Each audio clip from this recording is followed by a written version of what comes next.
Ambillah sebuah kumparan tembaga terinsulasi.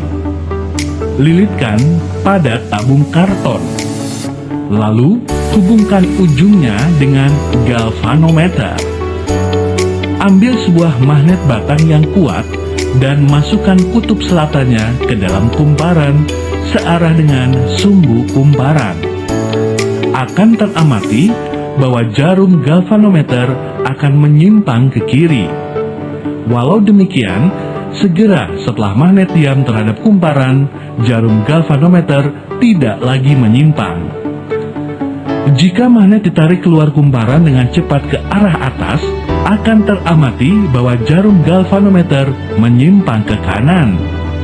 Selanjutnya, jika magnet digerakkan secara kontinu, naik dan turun di dalam kumparan, jarum galvanometer akan bolak-balik dari titik nolnya ke kiri, lalu dari titik nol ke kanan.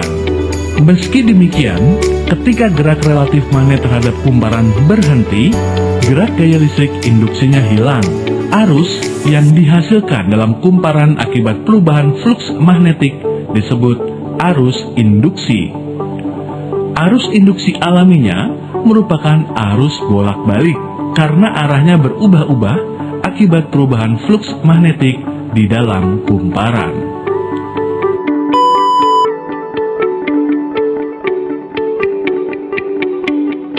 Jadi ada lilitan yang terhubung ke sumber tegangan, itu lilitan primer, ada inti besi gitu, dan juga ada lilitan sekunder keluarannya. Listrik yang diproduksi PLN itu adalah listrik bolak-balik, sehingga arusnya terus-menerus berubah dengan frekuensi di Indonesia itu 50 Hz. Kita tahu bahwa di bahasan sebelumnya, di sekitar kawat berarus listrik itu terdapat medan magnet. Begitupun dengan lilitan primer, maka di sekitar lilitan primer ini terdapat medan magnet. Karena arus listrik yang bolak-balik, maka medan magnet yang terjadi pun akan bolak-balik.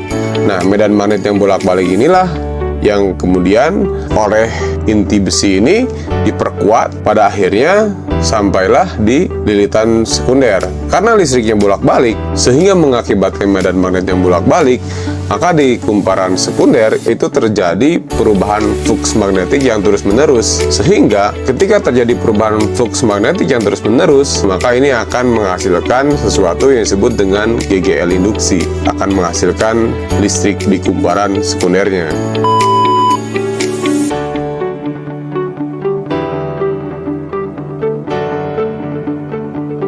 Berikut gambaran inti dari transformator daya yang terdiri dari lilitan primer yang terhubung dengan sumber tegangan, kemudian terdapat inti besi dan lilitan sekunder yang berfungsi untuk menghasilkan tegangan keluaran. Adanya medan magnet pada belitan primer kemudian diperkuat menggunakan inti besi sehingga sampai ke belitan sekunder. Adanya perubahan fluks magnetik yang terus-menerus menimbulkan adanya gegel induksi pada belitan sekunder. Kita ketahui bahwa tegangan induksi yang terbangkitkan pada belitan trafo berbanding lurus dengan jumlah belitan dan adanya fluks magnetik terhadap waktu, baik pada sisi primer maupun sisi sekunder. Pada kondisi trafo yang ideal, tegangan pada sisi primer dibagi dengan tegangan pada sisi sekunder akan sama dengan jumlah belitan primer dibagi dengan jumlah belitan sekunder. Jika trafo ideal tersebut kita hubungkan dengan beban, maka akan mengalir arus. Kita ketahui bahwa daya adalah hubungan antara tegangan dan arus, sehingga dapat dinyatakan bahwa adanya tegangan pada sisi primer dikalikan dengan arus pada sisi primer akan sama dengan tegangan pada sisi sekunder dikalikan dengan tegangan pada sisi sekunder. Atau bisa juga dinyatakan dengan tegangan pada sisi primer dibagi dengan tegangan pada sisi sekunder sama dengan arus pada sisi sekunder dibagi dengan arus pada sisi primer. Nah, dari sini kita bisa melihat bahwa jika jumlah belitan primer lebih banyak dibandingkan dengan jumlah belitan sekunder, maka trafo akan menurunkan tegangan, tetapi akan menaikkan arus listrik, sehingga disebut juga trafo step down.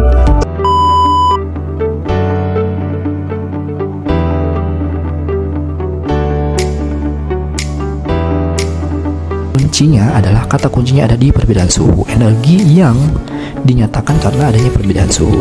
Contoh sistem yang menggunakan panas ya dalam sistem dan lingkungannya adalah proses pemanasan pizza ya, makanan di dalam suatu oven ya, dimana kita dapat melihat mana sistem mana lingkungannya. Sistemnya adalah yang berada di dalam lingkaran, sementara lingkungan adalah yang ada di luar lingkaran. Di dalam sistem ya, di dalam lingkaran itu atau di sistem itu ada pizza yang menjadi fokus partikel yang akan mengalami perubahan panas. Karena pizza ini diberikan panas yang sumbernya berasal dari luar yaitu heater, maka panas masuk ke dalam sistem dan mempengaruhi materi dari pizza itu sendiri atau partikel dari pizza itu sendiri, sehingga suhunya jadi berubah dari T1 ya menjadi T2 dikarenakan adanya proses perpindahan panas dari heater ke T2, sehingga jadinya adalah pizzanya menjadi lebih tinggi suhunya, lebih matang, tentunya secara fisik pun berubah, berarti adanya pertukaran materi. Kemudian ya, jadi rumus lain dari perpindahan panas itu adalah dapat dinyatakan dalam Q sama dengan UA delta T. U adalah koefisien perpindahan panas, A adalah luas permukaan yang mengalami perpindahan panas, delta T adalah perbedaan suhu antara sistem dan lingkungan, dan Q yang warna merah ini adalah jumlah panas yang ditransfer. Misalkan contohnya di sini adalah gambar tubuh manusia, di mana tubuh manusia ini merupakan sistem. Sistem ini memiliki lingkungan. Ya, di luarnya ada lingkungan. Lingkungannya memiliki suhu sebesar 25, sementara suhu tubuh manusia adalah 29.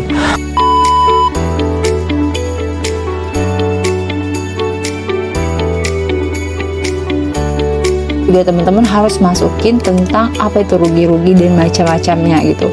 Ada rugi tembaga, rugi edi sama rugi histeresis gitu ya. Jadi kita harus paham dulu tuh materi apa aja tentang rugi-rugi di trafo ini. Lalu kita bubuhkan juga tuh beberapa materi-materi tentang trafo lainnya yang mendukung dengan praktek trafo kita kali ini ya teman-teman.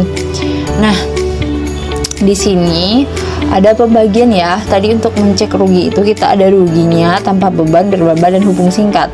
Di poin pertama kita bubuhkan juga tuh contohnya, persamaannya apa gitu ya kan, rumusnya apa, prinsipnya gimana.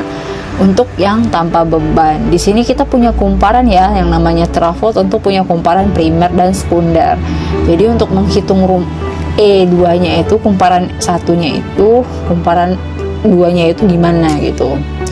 Lalu untuk menghitung tegangannya gimana, untuk menghitung dayanya juga gimana, kita harus tempel tuh atau masukkan juga beberapa dan juga grafiknya.